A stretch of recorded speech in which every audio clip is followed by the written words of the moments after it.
أعوذ بالله من الشيطان الرجيم. بسم الله الرحمن الرحيم.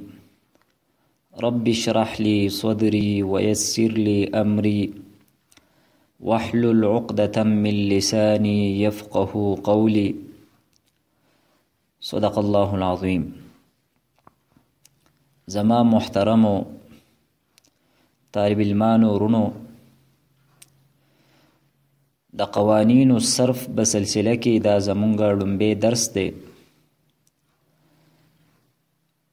تاسو دا اهمه خبره دا د ځان سره یاد ساتئ چې په دې دروسو کې به مونږ هغه قوانین هغه ذکر کوو چې کوم قوانین هغه قرآن او په حدیث کې بار بار استعمال شوي دي، او د هغې قوانینو یا ساتل د قرآن او د حدیث یا د دینی طالب علم دپاره ضروری دي. انشاءالله تدین بعد کم جوازی قوانین دي یا هغه قوانین چې هغه د صرف په کتابونو کې عام طور باندې ذکر شوي دي، نو بیا به مونږ ته دغې قوانینو د ذکر کولو کوشش کوو.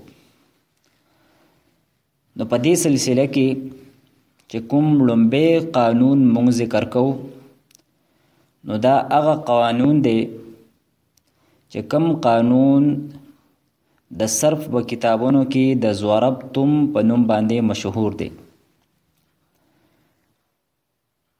او تدې قانون بل نوم هغه کوم هم تم والا قانون دی. دا قانون د صرف علماو په مختلفو اندازونو سره ذکر کړی دی، لیکن زه تاسو ته دا قانون په هغې انداز سره ذکر کوم چې د علم الصغی مصنف هغې په خپل کتاب کې ذکر کړی دی.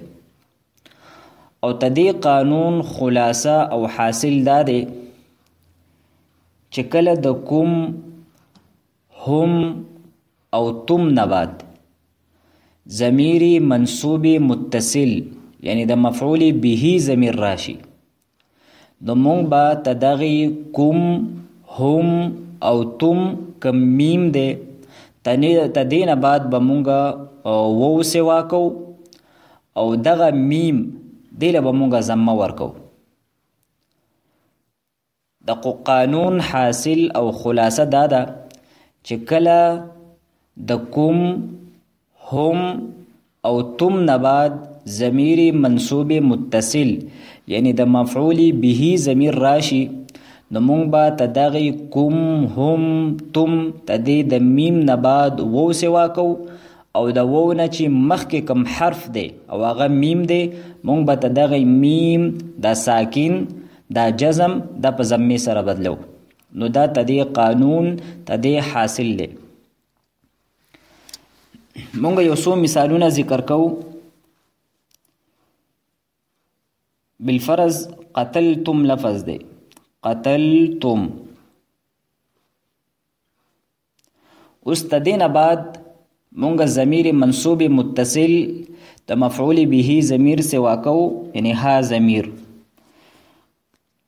نو دا جوړ شو قتلتم هو، قتلتم هو.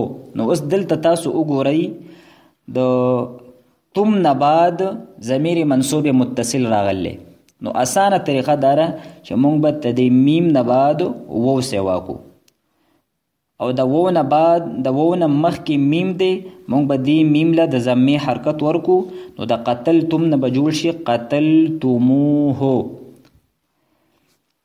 دویم مثال قرآن کې دا لفظ راغلی دی وَإِن طَلَّقْتُمُوهُنَّ، نو دا طلقتموهن دام دغه طلقتم صيغه ده، لیکن د طلقتم نه بعد ضمیر منصوب متصل راغلی یعنی هن ضمیر، نو د طلقتم نه بعد وو سوا شوی دی، او د وو نه مخکې بیا کم میم دی، نو ته دغې جزم دا په ضمې سره بدل شوی دی. او قرآن کې یو بل لفظ راغلی دی انلزمکموها وانتم لها کارهون. انلزمکموها د دې صیغې پہچان کم د ابتدایي د صرف طالب علمان وي نو د هغې لپاره عام طور باندې مشکل وي، نو د دې آسان حل دا دی چې په دې کې د حمزه دا د استفهام ده او په دې کې اصل صیغه دا نلزمو دی. نلزمو د جمع متکلم صیغه ده د باب افعال نه، او تدین بعد کوم ضمیر د مفعول به راغلی دی، انلزمکم، او تدین بعد بیا د مفعول به دویم ضمیر راغلی ها. نو اوس تاسو وګورئ دغه قانون دې طرف ته متوجه شوی دی.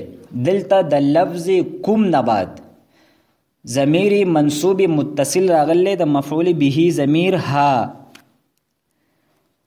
نو مونږه ته دغه کوم نه بعد وو سیوا کو او د وو نه مخکې مونږه میم له پیش ورکو، نو د انلزمکم نه جوړ شو انلزمکموها.